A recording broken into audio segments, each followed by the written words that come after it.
بسم الله الرحمن الرحيم الحمد لله والصلاة والسلام على رسول الله أما بعد السمة الرابعة. Voici la quatrième caractéristique de أهل السنة والجماعة السلفيون أنهم أهل ائتلاف واتفاق وثبات واستقرار على الحق. Ils sont unis sur la vérité, fermes et stables sur celle-ci. فالسلفيون يحرصون على الجماعة ونبذ الفرقة. Les salafis veillent toujours à l'unité et détestent la division. ولكن الجماعة التي يجتمعون عليها ما كان عليه الرسول صلى الله عليه وسلم وأصحابه. Cependant, ce sur quoi les gens de la sunna se regroupent fermement, c'est la croyance et la pratique du prophète صلى الله عليه وسلم et ses compagnons, et rien d'autre. قال أبو المظفر السمعاني رحمه الله: ومما يدل على أن أهل الحديث هم على الحق أنك لو طالعت جميع كتبهم المصنفة من أولهم إلى آخرهم قديمهم وحديثهم مع اختلاف بلدانهم وزمانهم وتباعد ما بينهم في الديار وسكون كل واحد منهم قطرا من الأقطار وجدتهم في بيان الاعتقاد على وتيرة واحدة ونمط واحد يجرون فيه على طريقة لا يحيدون عنها ولا يميلون فيها. قولهم في ذلك واحد وفعلهم واحد، لا ترى بينهم اختلافا ولا تفرقا في شيء وإن قل، بل لو جمعت جميع ما جرى على ألسنتهم نقلوه عن سلفهم وجدته كأنه جاء من قلب واحد وجرى على لسان واحد. وهل على الحق دليل أبين من هذا؟ قال تعالى: أفلا يتدبرون القرآن ولو كان من عند غير الله لوجدوا فيه اختلافا كثيرا. وقال تعالى: واعتصموا بحبل الله جميعا ولا تفرقوا واذكروا نعمة الله عليكم إذ كنتم أعداء فألف بين قلوبكم فأصبحتم بنعمته إخوانا. Abu al-Midfar al-Sim'ani rahimahullah dit: parmi ce qui prouve que les adeptes de la sunna sont sur la vérité, il y a le fait que leur position et leurs paroles et leurs opinions et leurs croyances est exactement pareil. Malgré leur situation géographique et leurs époques, toutes différentes, ils restent fermes sur une seule méthodologie et ne tournent jamais leur veste, quelle que soit la situation. Plutôt même si l'on récolte tout ce qu'ils ont dit et rapporté dans leurs livres, on aurait l'impression que tout a été prononcé par une seule personne. Y a-t-il donc une meilleure preuve que celle-là sur la vérité? Allah dit dans le Coran: ont-ils médité sur le Coran? Car en vérité, s'ils venaient d'autres qu'Allah, ils y auraient trouvé beaucoup de contradictions. Ce verset fait allusion au fait que l'absence de contradiction prouve la véracité de l'information. Que dire alors lorsqu'une même croyance et une même pratique est rapportée de millions de personnes, de référence, de génération en génération, malgré tous les événements et les tragédies qui ont touché l'humanité, cette croyance et cette méthodologie est toujours debout et commune à tous les gens de la sunna du monde entier, même s'ils ne se connaissent même pas et ne se connaîtront peut-être même jamais avant Yawm al-Qiyamah. Allah dit également dans le Coran, ce qui a pour sens: accrochez-vous tous au câble d'Allah et ne vous divisez pas, et rappelez-vous du bienfait d'Allah sur vous lorsqu'il a uni vos cœurs après que vous ayez été des ennemis les uns des autres. Voici que de par son bienfait, vous êtes devenus frères. Donc cette unité qu'il y a entre les gens de la sunna et cette absence de divergence dans les fondements religieux, peu importe leurs origines, leur nationalité, leur couleur, prouve clairement que c'est Allah qui les a unis. Car leur croyance, leur pratique et leur discours, où qu'ils soient, n'est autre que le contenu du Coran et des hadiths authentiques. وأما إذا نظرت إلى أهل الأهواء والبدع رأيتهم متفرقين مختلفين شيعا وأحزابا لا تكاد تجد اثنين منهم على طريقة واحدة في الاعتقاد يبدع بعضهم بعضا بل يترقون إلى التكفير يكفر الابن أباه والرجل أخاه والجار جاره تراهم أبدا في تنازع وتباغض واختلاف تنقضي أعمارهم ولما تتفق كلماتهم تحسبهم جميعا وقلوبهم شتى ذلك بأنهم قوم لا يعقلون. En revanche, lorsqu'on jette un œil aux gens des innovations, nous remarquons qu'ils ont été, sont et seront toujours divisés en groupes et en partis qui donnent naissance à de nouveaux groupes et ainsi de suite indéfiniment. La divergence entre eux est omniprésente, et ce même dans la croyance et le dogme. Ils se traitent sans cesse d'innovateurs et d'égarés les uns les autres, voire même de mécréants. Certains d'entre eux vont même jusqu'à considérer mécréants leurs parents, ou leurs frères, ou leurs voisins.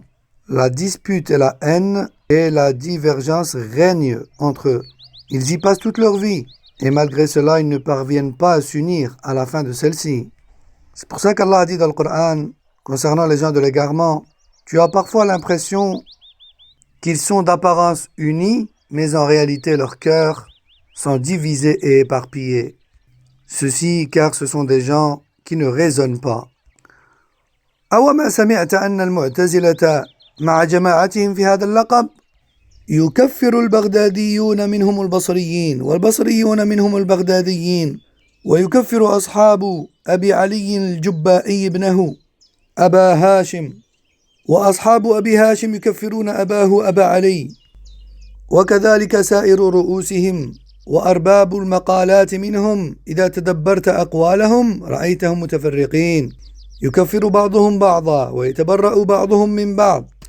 N'as-tu pas entendu que le Mu'tazila, à titre d'exemple, malgré leur unité sous cet étendard et ce nom, les habitants de Bagdad parmi eux traitaient de mécréants les habitants de Bassora et vice-versa.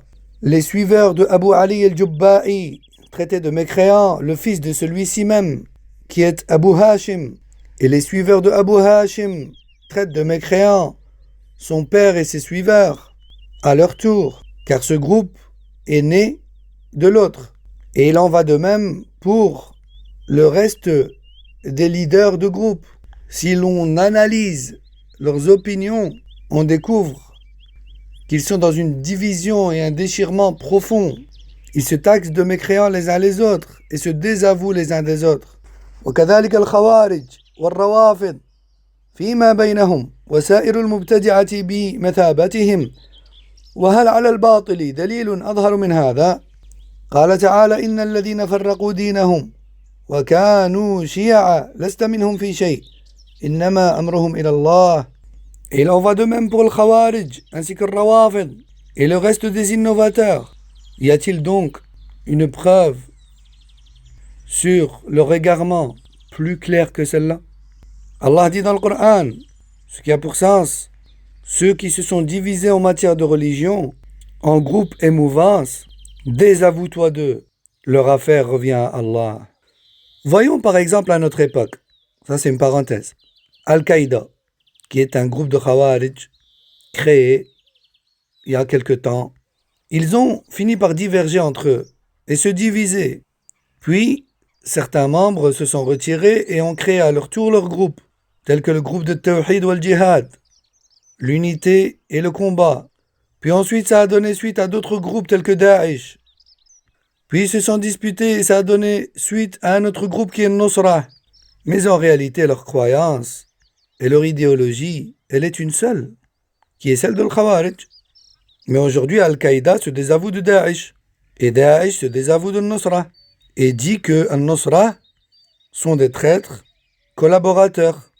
Et Nusra considère Daesh comme étant des Khawarij égarés, mais pas eux. Et finissent tous par s'entretuer pour des territoires stratégiques. Et chacun de ces groupes prétend être le nouveau califat. Et notre pauvre jeunesse, ignorante, perdue et en quête de personnalité et de bien-être, détruisent encore plus leur vie en rejoignant leur rang. Ils détruisent également la vie de leur famille. Wallahu al-musta'an. Qu'Allah nous en préserve et nous guide. قال المصنف وكان السبب في اتفاق أهل الحديث أنهم أخذوا الدين من الكتاب والسنة وطريق النقل فأورثهم الاتفاق والائتلاف وأهل البدعة أخذوا الدين من المعقولات والآراء فأورثهم الافتراق والاختلاف فإن النقل والرواية من الثقات والمتقنين قلما يختلف وإن اختلف في لفظ أو كلمة فذلك اختلاف لا يضر الدين ولا يقدح فيه وأما دلائل العقل فقلما يتفق بل عقل كل واحد يرى صاحبه غير ما يرى الآخر وهذا بين والحمد لله وبهذا يظهر مفارقة الاختلاف في مذاهب الفروع اختلاف العقائد في الأصول. Et la raison principale pour laquelle les adeptes de la sunna et du hadith sont unis est la source de leur religion, à savoir le Coran ou la sunna, ainsi que le respect avec rigueur des chaînes de transmission. C'est ça qui a fait d'eux des personnes sur la même longueur d'onde, la même croyance, la même pratique, la même voie, la même méthodologie, les mêmes opinions, les mêmes positions, et donc l'unité. Quand bien même ils sont éparpillés dans le monde de nationalités et d'origines différentes, de langues différentes, tandis que les gens de l'innovation puisent leur religion dans les opinions personnelles des leaders. Et cela mène inévitablement à la divergence et la division. Car les règles que les savants appliquent dans les textes rapportés réduisent au maximum, voire totalement, en fonction des sujets, la divergence. Tandis que l'opinion personnelle et la raison humaine est de nature divergente. Et il est très difficile de se trouver sur la même longueur d'onde à grande échelle, chez un grand nombre de personnes. Que dire s'ils ne se connaissent pas ou s'ils sont éparpillés sur le globe? Car chaque raison a une opinion différente d'une autre. Et ça c'est clair, alhamdulillah. Et ça nous permet de comprendre un autre sujet également, qui est la différence entre les sujets où la divergence est inacceptable, à savoir les sujets dans lesquels les premiers musulmans n'ont jamais divergé, et c'est ce qu'on appelle les fondements de la religion. Ça, c'est différent des sujets religieux dans lesquels les premiers ont divergé, et Allah a voulu laisser la porte de la divergence ouverte à ce niveau-là, afin de mettre à l'épreuve les personnes qui recherchent l'épreuve et qui recherchent son envie personnelle. Je vise par là, nous, les suiveurs. Quant aux compagnons radhiyallahu anhum et les tabi'in, bien qu'ils aient divergé dans certains sujets qui ne font donc pas partie des fondements de la religion, ils ne se sont pas pour autant divisés. Car ils avaient compris qu'il y avait des sujets où la divergence est tolérée et d'autres sujets où la divergence est interdite. قال فإنا وجدنا أصحاب رسول الله صلى الله عليه وسلم ورضي الله عنهم اختلفوا في أحكام الدين فلم يفترقوا ولم يصيروا شيعا لأنهم لم يفارقوا الدين وانظروا فيما أذن لهم من اجتهاد إلى الرأي والاستنباط من الكتاب والسنة فيما لم يجدوا فيه نصا فاختلفت أقوالهم وآراؤهم في مسائل كثيرة مثل مسألة الجد يعني في الفرائض ومسألة المشركة ومسألة ذوي الأرحام ومسألة الحرام في أمهات الأولاد وغير ذلك مما يكثر تعداده من مسائل البيوع والنكاح والطلاق وكذلك في مسائل كثيرة من باب الطهارة وهيئات الصلاة وسائر العبادات فصاروا باختلافهم في هذه الأشياء محمودين وكان هذا النوع من الاختلاف رحمة من الله لهذه الأمة حيث أيدهم باليقين ثم وسع العلماء النظر فيما لم يجدوا حكمه في التنزيل والسنة فكانوا مع هذا الاختلاف أهل مودة ونصح وبقيت بينهم أخوة الإسلام ولم ينقطع عنهم نظام الألفة. En effet, les compagnons radhiyallahu anhum ont divergé dans certains sujets liés à la pratique de la législation et cela ne les a pas divisés pour autant en groupes et en mouvances, car ils n'ont jamais quitté et contredit les fondements de la religion pour autant. Certains sujets religieux ont d'ailleurs été volontairement laissés à la réflexion et l'effort d'interprétation des savants en fonction des situations, tant que les verdicts sont puisés dans le Coran ou la Sunna.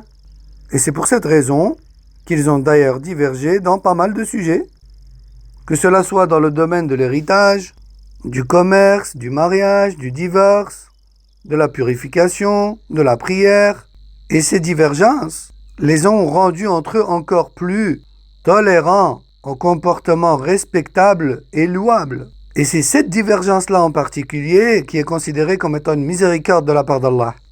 Car malgré ces divergences dans leurs interprétations de certains sujets, qu'Allah a volontairement et sagement laissé à la réflexion des savants de la Ummah, cela leur a procuré de la certitude, les a poussés à réfléchir et ne les a pas empêchés de faire preuve d'affection, de douceur, de fraternité, d'amour en Allah, de bons conseils et d'unité.